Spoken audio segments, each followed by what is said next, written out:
Hi friends, welcome back to my channel. কেমন আছো তোমরা? আশা করি সবাই খুব ভালো আছে, সুস্থ আছো, আর আমি খুব ভালো আছি। তো রিয়ার ঠিকানায় আবার একটা ভিডিও নিয়ে তোমাদের সঙ্গে চলে এসেছি। দেখে নাও আজকে সকালবেলায় আমি কি কাজ করলাম। বানিয়েছিলাম হচ্ছে ফ্রাইড রাইস। এই দেখো, ফ্রাইড রাইস বানিয়েছি, তার সঙ্গে আছে ডিম কষা, লাল লাল ঝোল ডিম কষা। দেখতেই পাচ্ছ কি আমি দেখতে হয়েছে। আর সঙ্গে হচ্ছে বেগুন ভাজা লম্বা লম্বা করে। হচ্ছে মা দিয়েছিল এই গাছের আম আমাদের বাড়ির, এই আমগুলো ওকে বললাম একটু কেটে দিতে, তো কেটে দিয়েছে। সকালে ব্রেকফাস্টে আম, দই আর খই খাওয়া হবে। তো চলো এগুলো তাড়াতাড়ি সেরে নিই, না হলে বেরোতে পারবো না। প্রায় এখন বাজে 9:20 মতন। তো চলো, আর ঘেমে তো পুরো শেষ হয়ে গেছি আমি। আমার এত ভাগ্য ভালো হয়েছে যে উনি নিজেই আমাকে বললো চলো গিয়ে দিয়ে আসি। রাস্তাঘাট তো পুরো ফাঁকা, বুঝতেই পারছো। সকাল সকাল উঠে রান্না বান্না করে এই অফিসে যাওয়ার একটা হুজ্জুতি সত্যিই খুব কষ্টকর। আর তখনই ভাল লাগে যখন এইভাবে যাওয়া যায় রিল্যাক্স। দিয়েই চলে গেল, কারণ দোকান আছে। সিঁড়ি উঠতে যে কি কষ্ট লাগছে। আগে এই ড্রেসটাকে ছেড়ে দিলাম, আর এই জানলা বাল্লাগুলো খুলে ফেলি আগে।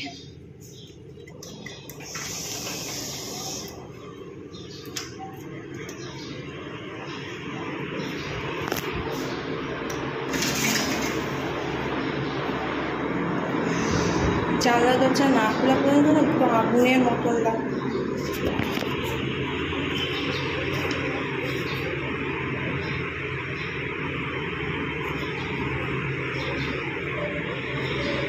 তোমরা সবাই জানো এখানে এসে আমার প্রধান কি কাজ, এই যে গাছগুলোর দিকে একটুখানি নজর দেওয়া, দেখি প্রাণ ভরে মন ভরে নিজের হাতে লাগানো গাছগুলো কেমন আছে। আর এটা একটা পুরোপুরি প্রাণের সৃষ্টি আমি মনে করি, তাই জন্য আমার খুব ভালো লাগে এই গাছগুলো দেখতে। আর এখানটায় আজের দিদি দেখো জল পড়ছে আমার এখন। আর আজকে না ঘুম পাচ্ছে আমার হঠাৎ করে, জানি কেন। তো চলো লাঞ্চটা করে নিই।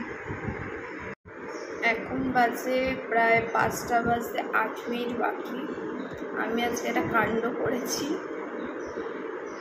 কাণ্ডটা হচ্ছে এই যে পার্টিকে আমি বলেছিলাম যে ওটিপি দেওয়ার জন্য, তো ফোন সুইচ অফ। তারপর যাই হোক কোনো কারণে ওটিপি দিচ্ছে না। ফোন করলাম তাকে, সে বললো পাঠাচ্ছি করতে করতে। তার আগে আমি খেয়ে উঠেছি, খাওয়া দাওয়া হয়ে গেছে। তো আজকে খুব মনে হচ্ছিল, আর কিছু বিশেষ কাজ ছিল না, তো আমার আজকে খুব মনে হচ্ছিল একটু শুলে ভালো হয়, খুব ভালো হয়। তো ওই ভেজে তৈরি করেছি। ওই জামা কাপড়ের একটা ব্যাগ ছিল, ওই ব্যাগটাকে বালিশ বানিয়ে ঘুমিয়ে পড়েছি। মানে শরীরটা এতটাই ক্লান্ত লাগছে, শুয়েই পড়েছি। তারপর হুট করে লাফ দিয়ে 4:30 উঠেছি। বললাম যে বাবা আমি ঘুমিয়ে পড়েছি না। এই ফার্স্ট টাইম আমার এরকম হলো এখানটায়, যে কাজের মাঝে ফাঁকি মেরে ঘুমিয়ে পড়েছি। কিন্তু ফাঁকি মারিনি, বিশ্বাস করো। কেন কি, যদি কাজটা যখন হবে তখন যদি সেই কাজটা ফুলফিলই না হয় তো কী করবো? বেকার বসে বসে বলো তো, কিছু তো একটা করতে হবে। ভার্বের নিয়মে তো একটা কাজ করতে হবে। ভার্বের নিয়মে ওটা কাজ করে ফেলেছি, ঘুমিয়ে পড়েছি। ঘুম থেকে উঠলাম, ফ্রেশ লাগছে। আর ভাবছি যে আজকে একটু তাড়াতাড়ি বেরিয়ে যাব। আজকে আবার ক্লাসও আছে, দেখা যাক কখন বেরোতে পারি। তাড়াতাড়ি বেরিয়ে যাবো এখান থেকে, ওই ঢাকুরিয়া হয়ে তারপরে যাবো। দুপুরবেলা ঘুমালে এত সুন্দর ভালো লাগে বাবা। যাই হোক, তো চল।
এই রাস্তা দিয়ে যেতে যেতে আমরা কি গল্প করছি জানো? নো রোম্যান্টিক কথাবার্তা, অনলি কাজের কথাবার্তা। কি কথাবার্তা? যে জামাই ষষ্ঠীতে কি কি মেনু হবে সেটা আমাকে আগাম জিজ্ঞাসা করছে। আর কি বলবো বলো তো। এই যে চলে এসেছি ক্লাসে, এবার ক্লাসে মন দেওয়া যাক। সামনেই বাচ্চার পরীক্ষা, মানে এই চণ্ডীগড়ের আমাদের এক্সাম, তো মন দেওয়া যাক। অনেক দিন পর ভ্যানিকে পেয়েছি আবার, আর এই ভ্যানিকে পেলে তো আমার মন বেজায় খুশি হয়ে যায়। কি সুন্দর গুলুমুলু দেখতে বলো তো, আর পুরোপুরি মানে একটা তুলোর বাচ্চা, মানে একটা তুলো জানো তো। আর এত সুন্দর করে লাফায়, এত সুন্দর করে কান চুলকায়, দেখতেই পাচ্ছ। হেব্বি কিউট, মানে তোমাদের কি বলবো। আর সব বোঝে, সব কি বোঝে না ওকে বলো, সব বোঝে, পুরো মানুষের মতন ওর সেন্সটা, জানো তো। আর এই যে ক্লাস হয়ে গেছে, এখন অটো করে ফিরছি, কেন কি আজকে একটু তাড়াতাড়ি ক্লাসে এসেছিলাম। এরপর আজকে একটা মনের স্বাদ পূরণ করব। কি ফুচকা খাবো আজকে। জয়দীপকে জানাইনি, না হলে তো আমার কপালে দুঃখ আছে, জানোই হোমিওপ্যাথি ওষুধ খাই বলে কথা।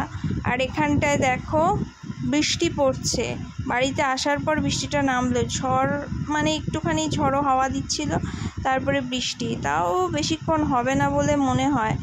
যে এই তো বৃষ্টি, আর কি বলবো, মেঘলা করে আছে, তাও আমি বুঝতে পারছি না। আকাশটা দেখেছো, পুরো লাল হয়ে আছে, মেঘলা হয়ে আছে, বেশ ভালো লাগে আকাশের দিকে তাকাতে। কত সুবিস্তর বলো তো, দেখতে পাচ্ছ, কোনো সীমা নেই, এদিক থেকে ওদিক, চারিদিক কোনো সীমা নেই। এখন বাজে হচ্ছে রাত প্রায় 11টার। এখন আমার কাণ্ডটা দেখবে তোমরা, দেখতে চাও কি? দেখো কি করি আমি। কচুর শাক করছি চিংড়ি মাছ দিয়ে কচুর শাক করছি ফার্স্ট টাইম। মাথায় ক্যাড়া পোকা উঠেছে যে কচুর শাক দিয়ে চিংড়ি মাছ খেতে হবে, তাই করে ফেললাম। এই দেখো কচুর শাক দিয়ে চিংড়ি মাছ, ইয়াম্মি হতে চলেছে, ইয়াম্মি।